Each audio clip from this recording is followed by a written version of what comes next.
How does Metroid Prime 3 Corruption, a game with more cinematics and characters than previous games, create that classic feeling of dread and isolation which has become synonymous with the Metroid series? In this unique video series, we momentarily turn our attention away from animation and instead focus on game design, film language, and soundtrack, examining the key elements Metroid games use to sustain their trademark atmosphere of dread and isolation. In the first video of this series, which was released 7 years ago now, we discovered that Metroid has a black background for the entire game, which acts as a constant reminder of the darkness and being closed in. The game has a creepy soundtrack in parts which gives you a sense of anxiety, and there's no save points, which makes fighting hordes of enemies through long corridors extra stressful. Metroid 2 also utilises a black background, but the Game Boy screen was devoid of colour, so more detail was added to the environment to evoke structures lost to time, such as rusty and worn doors. The soundtrack, while simple, is effective and does a lot to enhance the experience, such as notes of doom as you enter a large area, and ambient noises. The Metroid counter lets you know when one is near, as well as finding shedded skins near the fight. This is used to hint at what's to come, as well as subvert expectations. Near the end of the game in the Queen's Lair, no other organic life is present other than Metroids, which gives a real sense of entering the nest. Super Metroid begins to introduce subtle elements of gore and horror into the mix, such as dead bodies in the introduction, fallen soldiers outside arena doors, monsters' heads falling off, creatures falling into lava and melting down to their skeleton, weird ghostly entities that haunt you in crashed spaceships, as well as use of low monotonous stringed instruments within the soundtrack, with the wrecked ship being a particularly good example of all these elements working together to deliver a short but rich experience. Metroid Fusion continues on the gore and the horror and begins to dabble in elements of mystery, as well as introducing the idea of having to outrun an unstoppable tormentor, the SAX, all the while being a much linear game that forces you in certain directions to craft these particularly creepy and unsettling experiences. Metroid Prime moves all of these things into first person, adding an extra layer of immersion to the experience, with the thermal visor trap being my standout example of how the game achieves all of the classic design elements so far, but in 3D. Zero Mission is a remake of that first Metroid game, but adds some of the newer elements to enhance and craft a more sinister experience, with the post-game area serving as a great demonstration of these tropes reaching a potent climax. Metroid Prime 2 also leans heavy on the horror aspect, with the opening act showing us hanging bodies and resurrected dead soldiers, but the majority of the game's tension comes from you having to stay alive in a dark parallel dimension where the very air will harm you, creating these moments of dashing between safe zones. So, how does Metroid Prime 3 continue this design? How does it keep us feeling isolated and filled with dread when there are so many characters and set pieces throughout the game?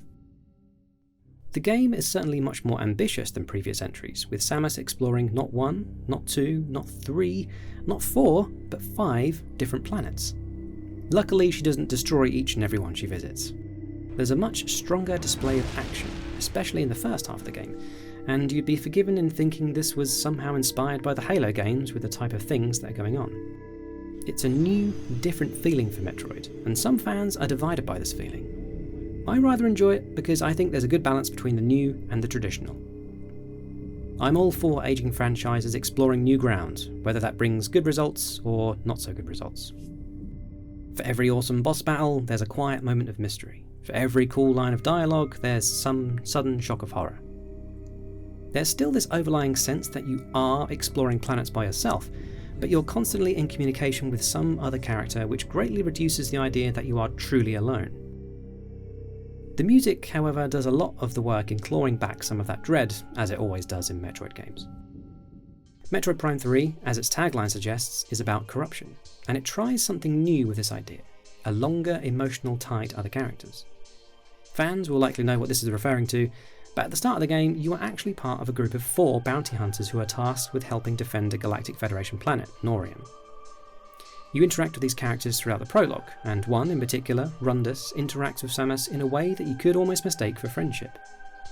Dark Samus appears and infects all 4 of you with Phazon, to the extent that each of you needs a special suit to help regulate the increasing amount within. So it makes it that much more heartbreaking then when it comes to having to defeat Rundus once he has turned to the dark side. This hits hard when you first play the game, and Rundus' battle theme doesn't make it any easier, toying with you in an emotional way.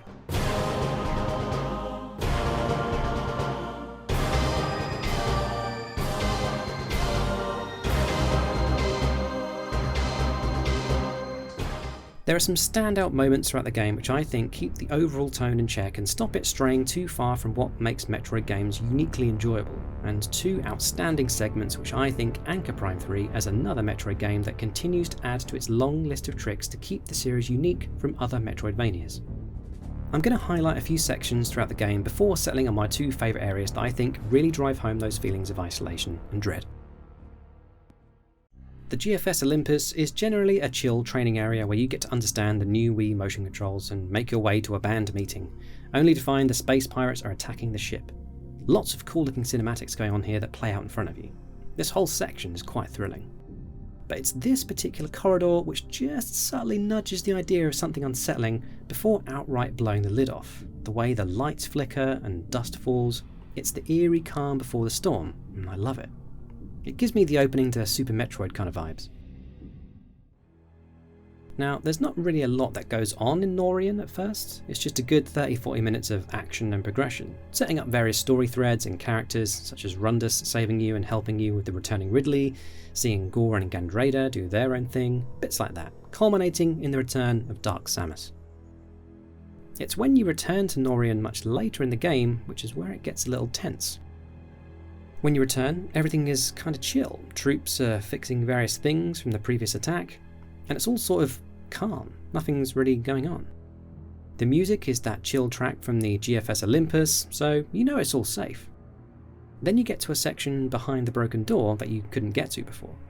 The music changes to this menacing, threatening piece, immediately setting you on edge and suggesting something's up. Some investigation will lead you to a dead Federation trooper. That's unsettling. There's literally troopers outside the door fixing the place up, and they don't even know the horror that's beyond this broken door. And then you are faced with these Phazon grub monsters, after which you then need to dispatch hopping Metroids to get into this room, slowly building up the tension until you reach this door at the end. By the way, hopping Metroids are stupid. When you open this door, which I think is the terminal that Gore said he was going to during the intro, you're suddenly introduced to a Metroid hatcher. Depending on how you've played the game so far, this could be the first Metroid hatcher you've come across, so that's a bit of a shock.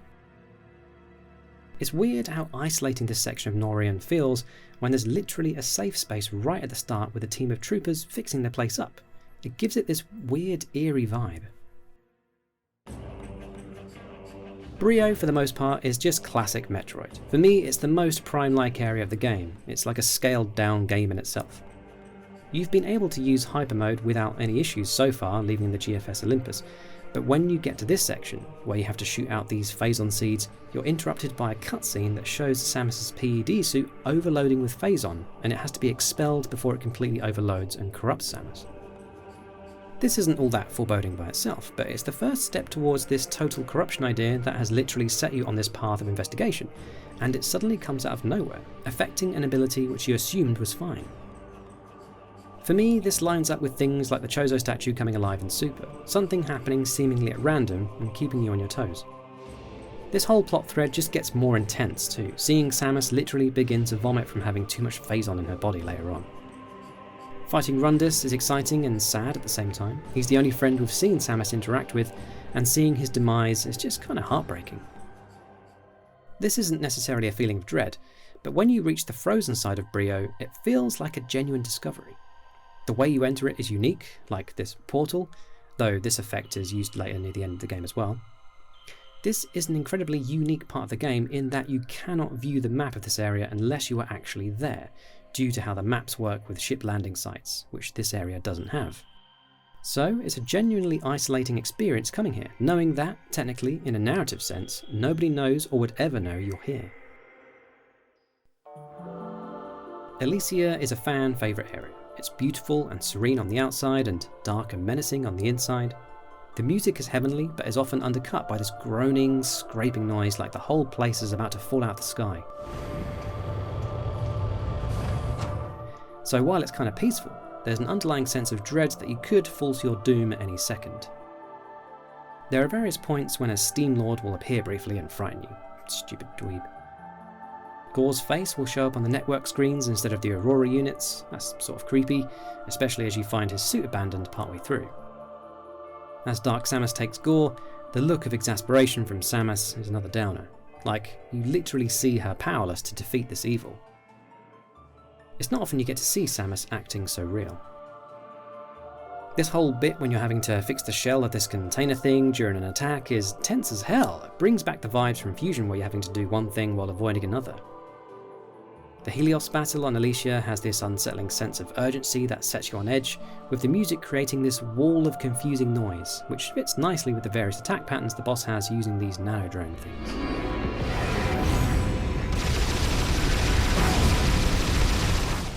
The pirate homeworld is generally just a tense planet. The first half of being here feels like any other time you've had to face space pirates in the past, particularly at the end of Zero Mission when you have to infiltrate their stronghold, and it's no different here. This is also probably the first time you'll start to notice that Samus's reflection in her visor is starting to look a little weird and corrupted. That will likely take you by surprise during your first time playing. If suddenly seeing your reflection doesn't make you jump as it is, seeing something that isn't quite your reflection will make this doubly so. When you defeat Gandrada, it's another downbeat moment when she's consumed by Dark Samus while taking the form of yourself. Again, Samus being defeated emotional. Man, that hits hard. It's actually not until after you get the hazard shield that you eventually hear the now traditional space pirate theme that was first heard in Criteria back in Super Metroid, and then reused during the infiltration area in Zero Mission. It has this constant beating bass line, almost inaudible, backed up by harrowing drums and funky space guitars and weird noises.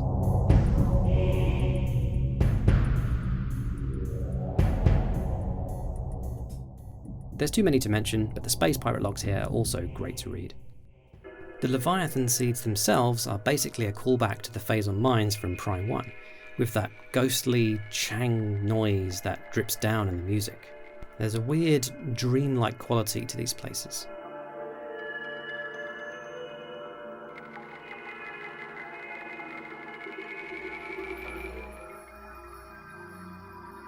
When you land on Phase, you are unable to return to your ship. This is a cool detail that acts as a game design trick to stop you from saving in a place that you cannot return from, and also because you are so corrupted that your ship literally doesn't recognise you as Samus anymore. Coupled with the odd creatures that inhabit the planet and the various Metroid Prime husks littered about the place, along with the idea that you are hunting down the missing Aurora unit and Dark Samus, this makes for quite a creepy closing act of the game. Alright, so here's my final two areas of the game which I am placing on a plinth. The GFS Valhalla is one of my favourite areas and the favourite of many other fans. It acts as the final gateway of the game to the final planet, and you can keep returning to it once you've gained its coordinates, as more rooms are unlocked as you progress. The backstory sets up the menace quite nicely. Space pirates attack the ship and leave it devastated, but leave behind valuable technology which is typically stolen by them, only to discover that the ship's Aurora unit was stolen instead.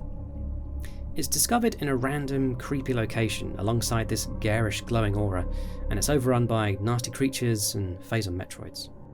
To be honest, GFS Valhalla is worthy of a whole video alone by someone with more time and effort than myself, but we'll focus on some of the best bits. Firstly, the music does most of the heavy lifting in setting the tone.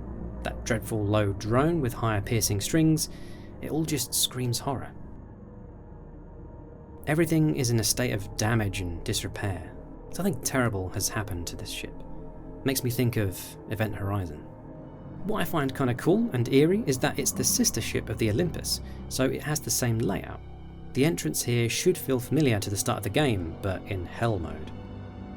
When you reach these doors, there's two troopers who appear to have been trying to keep whatever was inside from getting out, and when you touch them, they disintegrate. Metroid fans will know exactly what this means. As this door opens and the husk falls away, you're met with many, many infant Metroids zipping past, and this machine going haywire. This is just how it starts. Returning here again will bring more monsters. I like this little aspect in some Metroid games, where repeat visits to familiar locations will bring about changes, like the space pirates appearing in Criteria and how the sectors become damaged in Metroid Fusion. Like in Elysia, random shudders across the ship will give it an overall sense of degradation and that the ship could fall apart at any moment. I love these sections when you open a door and air will come rushing through, as you've just stepped into the vacuum of space due to a blown out window. Giving me Outer Wilds vibes right here. You'll also come across trooper bodies that have started to be absorbed by Phazon. That's pretty gnarly. But this is my favourite, where you literally see a Metroid dragging along a space pirate body and dropping it when it sees you, a live host. This makes me recall that same thing happening in Prime 2 with the Dark Talon Metroid in the Dark World. You'll eventually stumble across a Metroid hatcher and spend some time dealing with that. What a great area, really creepy, really isolating, and filled with dread. Okay, this is easily my favourite section of the entire game, which I think's put to good use many elements which make Metroid games enjoyable to play. Xeno Research is located at the back end of Skytown, sort of hidden away on Elysia. It's easy to miss, but there's an actual Metroid logo above the door into this lab. Already a good sign, that. As you enter, you are immediately faced with a disintegrating body. Bit of a tiny jump scare, that. Other littered bodies react the same way, and a scan of this one reveals they shot themselves multiple times. Harrowing, they'd rather shoot themselves than face whatever was coming to them. At this point, everything seems calm, but you've probably guessed that Metroids have done this to the bodies you've seen. So where are they? You make your way past a few containment tanks, one with an energy tank, the rest with a new looking Metroid. They're safely behind glass, so they can't get you. Some react violently to you, some almost want to be your pet. It's interesting that the GFS Olympus music plays here, signifying that all is well, you are safe.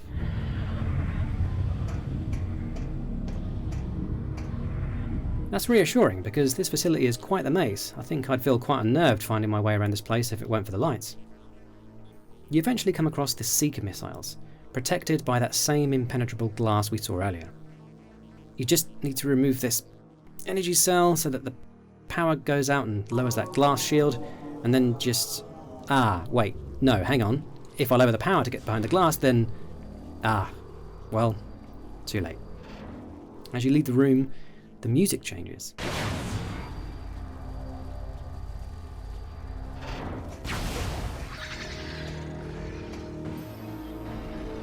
Good God, this is unsettling. The power's off, it's dark, the music sets the scene. You wander past some broken glass chambers, the Metroids are out. As you turn a corner, you hear an unusual flying noise and see below you a group of Metroids hurtling along the tunnels below and above. And then, as you see your next way out, one appears right in front of you. As you make your way through, you see the door. You head towards it. You see the elevator. You make a run for it. And you see the next door. So far, so good. Back through the rooms, even more of them fly past underneath you. And then, some smash down from above. And then two more block your path. You're nearly there. And then... this bit is great. You think it's fine, and then four of them all at once just gently phase into existence and blocking your path. At this point, you feel the urge to just run. These things are taking up too much of your time. One lonely space pirate tries to stop you. If only he knew the danger. The outside. You're safe. As you make your way across the zipline, away from the facility, Metroids follow, and you're greeted with two more. It appears you have released all the Phazon Metroids from the facility across the planet. Yay! The final chef's kiss to this whole experience is looking back on the Xeno Research Lab and seeing all of those Metroids just flying outside the facility.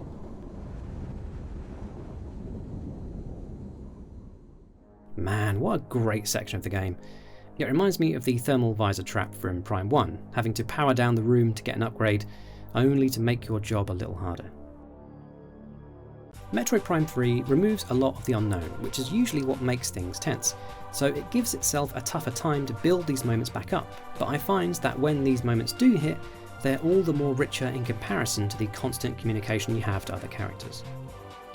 I think encountering the Xeno Research Labs in Elysia would still hit the same, if not harder, where you're actually completely alone for the whole of the game, but the contrast in having characters around for support and stumbling into areas where no one is supporting you, it makes them stand out all the more. Overall, I think there's lots of traditional techniques being applied that keep it feeling like Metroid. Darkness, soundtrack, horror, jump scares, bodies by doors, a derelict ship. It's all there, but in smaller portions. This is Metroid.